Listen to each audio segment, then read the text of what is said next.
Sami Zayn betrays Jey Uso, the best and worst of WWE Raw. A massive announcement on Big E's WWE future. Vince McMahon lands a massive TV deal. Triple H confirms a major WWE rivalry is ending on Raw's Netflix debut. John Cena's retirement tour kicks off at WWE Raw on Netflix premiere. Adam Pearce sends his last goodbye. Liv Morgan receives a concerning threat after Raw. The Judgment Day quietly reformed. Let's dive right in. The best and worst of WWE Raw. Being the final episode of WWE Raw on the USA Network ahead of the move to Netflix set a high bar. Everyone involved in the final episode made the best of their screen time in one way or another. Nearly every match, especially both women's contests, delivered.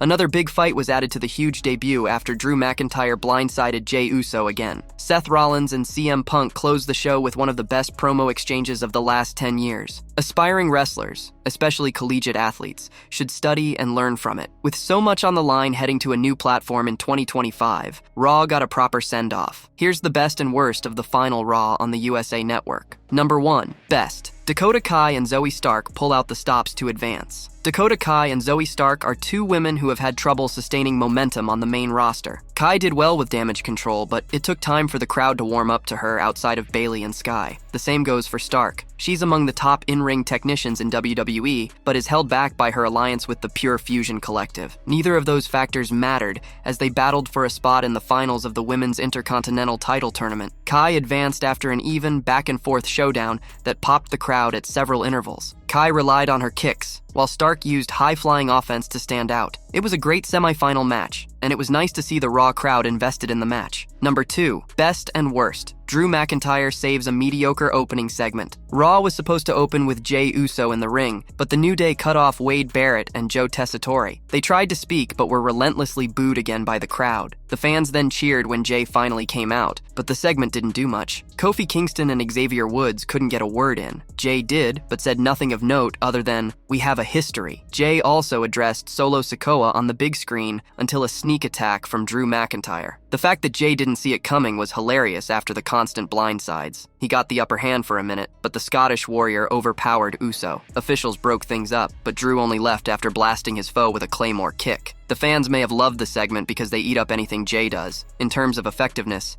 it missed the mark until McIntyre came out. Number 3. Best. Sky and Lyra Valkyria renew their rivalry. Sky and Lyra Valkyria faced each other twice in matches in 2024, before their semi-final match in the Women's Intercontinental title tournament. Valkyria beat Sky to make it to the finals of the Queen of the Ring tournament. Sky won their second meeting on Raw. The rubber match saw Valkyrie notch a second victory over her rival with a bridging pin. The two were even for much of the contest, especially since Valkyria worked on the former champ's leg. The women have great chemistry, and certainly put forth better matches than in the Women's US title tournament. Having an all-damage control final would have been nice, but it will hopefully lead to bigger things for Sky in early 2025. Number 4. Best and worst. Telegraphing a huge debut for Raw on Netflix? The New Day and LWO had an exchange backstage on Raw. Mysterio claimed locker room leaders step up and fix things to set the tone. Xavier Woods then had some great lines after Ray challenged them to a tag team match. He asked if it would be the guy in the mask, Dragon Lee, the guy with the hat, Joaquin Wilde, the guy without the hat, Cruz del Toro, or the lady in 12-inch shoes,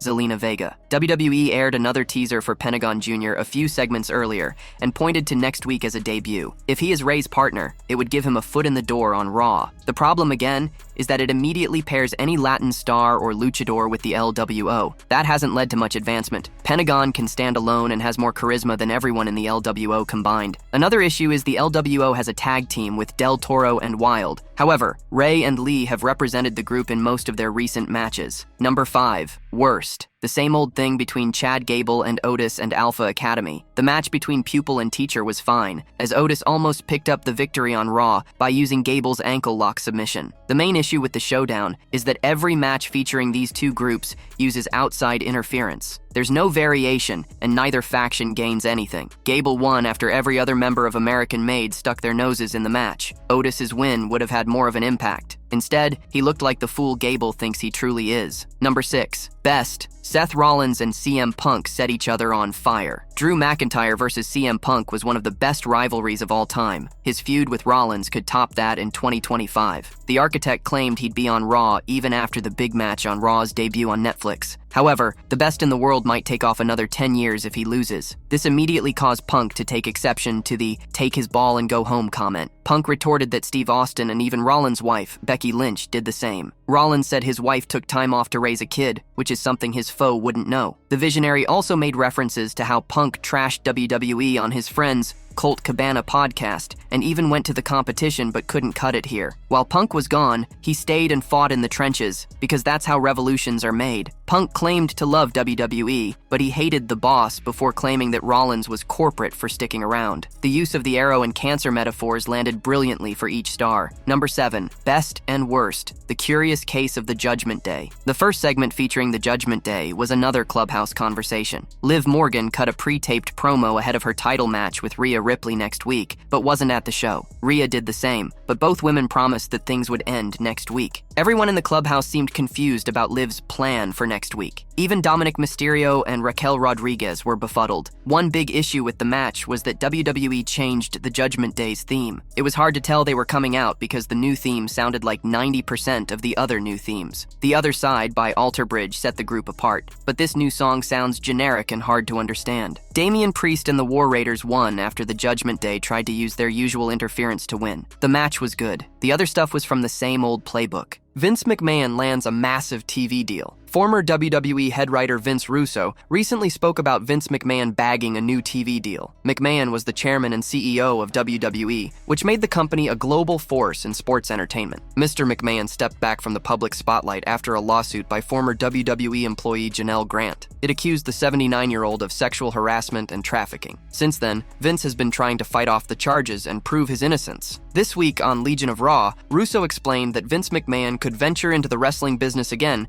if he partnered with Shane McMahon and advertised Brock Lesnar as their major attraction. The former writer felt any network would offer them a TV deal if those three came together and started a new promotion. Bro, I'm telling you, if you go to a network with Vince McMahon, Brock Lesnar, and Shane McMahon, you're getting a deal. You're getting a deal, bro. McMahon is still under investigation for the Janelle Grant accusations. The former CEO has claimed innocence and mentioned continuing to fight against the allegations. It will be interesting to see if Mr. McMahon can settle this matter and return to doing business soon.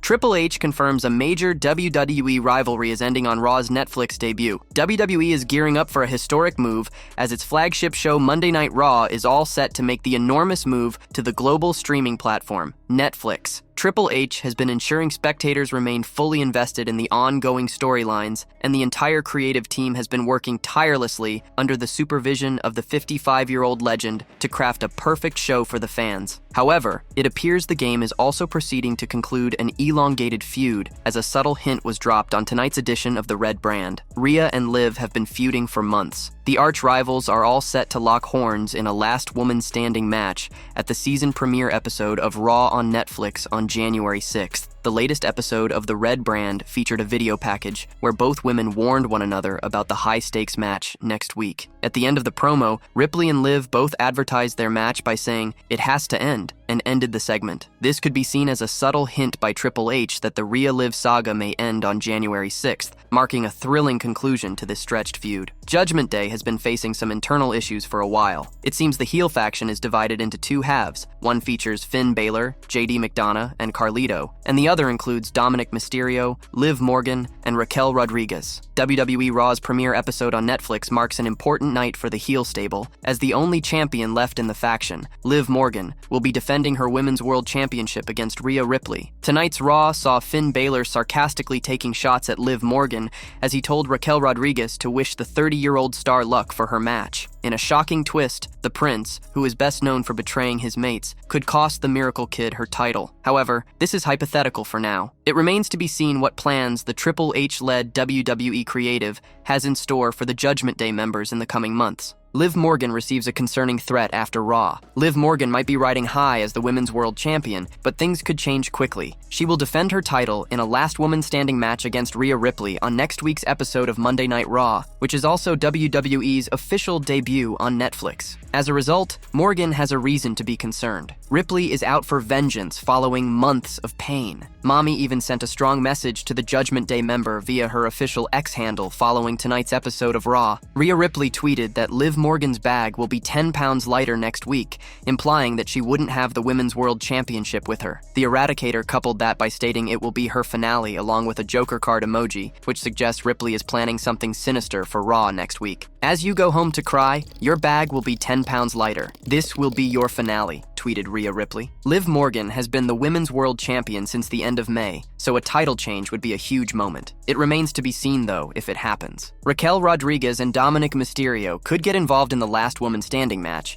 so Rhea Ripley will have to fend them off. John Cena's retirement tour kicks off at WWE Raw on Netflix premiere. The countdown to John Cena's final run begins next week on WWE Raw's Netflix premiere, marking the start of the legendary superstar's farewell tour. WWE made the emotional announcement during the December 30th episode of Raw, dropping a poignant promo with the tagline, "The last time is now." Cena's farewell tour is set to span throughout 2025, with confirmed appearances at marquee events like the Royal Rumble, Elimination Chamber, and WrestleMania 41. While fans have had time to prepare for this inevitable goodbye, the reality of saying farewell to one of wrestling's greatest icons is finally sinking in. The January 6th Raw premiere on Netflix will be held at the Intuit Dome in Los Angeles, California, and promises to be a monumental event. Cena's appearance headlines a stacked card that includes tribal combat between Roman Reigns and Solo Sikoa, CM Punk versus Seth Rollins, and a last woman standing match for the WWE Women's World Championship between Liv Morgan and Rhea Ripley. In addition to Cena's appearance, WWE is pulling out all the stops for this new era, featuring Michael Cole and Pat McAfee on commentary, and a post-show hosted by Big E, Joe Tessitore, and Wade Barrett. Cena's farewell tour represents the end of an era, with fans already bracing themselves for an emotional ride. The 16-time world champion has been synonymous with WWE for over 2 decades,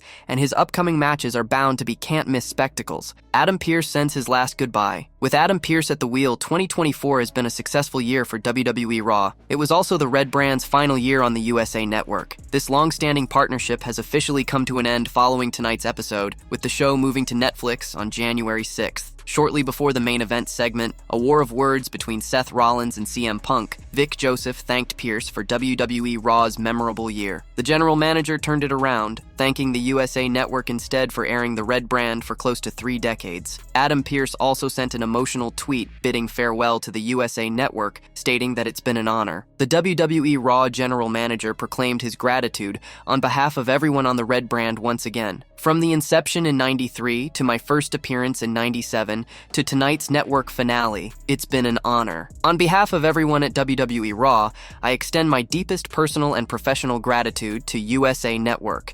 1,000,000 times over. Thank you, tweeted Adam Pearce. The USA Network has been the home of WWE Raw from 1993 until tonight, except for a 5-year period in the early 2000s. It remains to be seen what changes will take over Monday nights as the move to Netflix gets underway. Several big matches are set to take place on next week's premiere, including CM Punk versus Seth Rollins. Roman Reigns will battle Solo Sikoa for the Ula Fala, while Rhea Ripley and Liv Morgan have a last woman standing match to prepare for. Drew McIntyre versus Jey Uso has also been added to the show, while John Cena is set to make his return. A massive announcement on Big E's WWE future. Ever since Big E was heartbreakingly kicked out of the New Day on Raw, fans have been wondering what's ahead for the former WWE champion. After weeks of uncertainty, his next appearance for the promotion has officially been confirmed. Big E is among the most beloved wrestlers of the past decade, who slowly emerged from the tag team division to become a legitimate main eventer. However, as fate would have it, a neck injury in March 2022 halted his momentum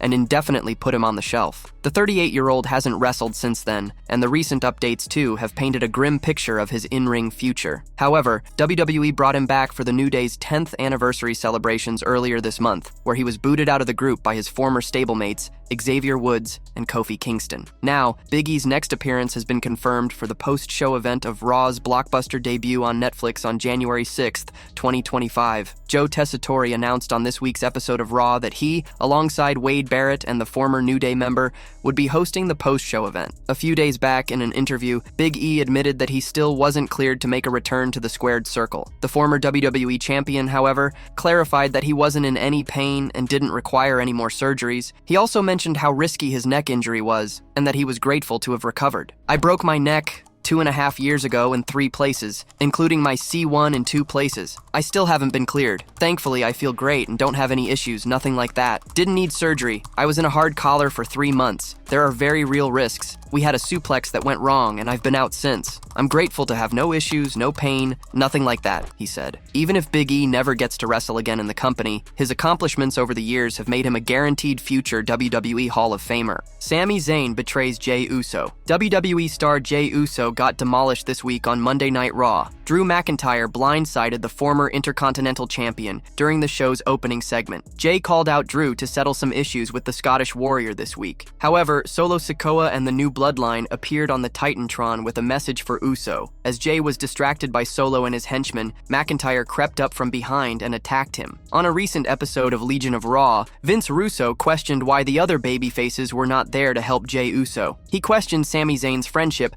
after he failed to show up, while Drew McIntyre was viciously brutalizing his friend. Jey Uso gets beat down. You got Solo and the Bloodline there. Where's Sami? I just can't believe, bro. The babyfaces are supposed to be in this war with the Bloodline, and they don't even show up in full force. I just have a problem. What kind of friends are they if they don't have each other's back? This week, Drew clobbered Jey with a vicious claymore, leaving him in pain. Later, WWE confirmed that the 2 stars will be facing each other next week on the Monday Night Raw premiere on Netflix.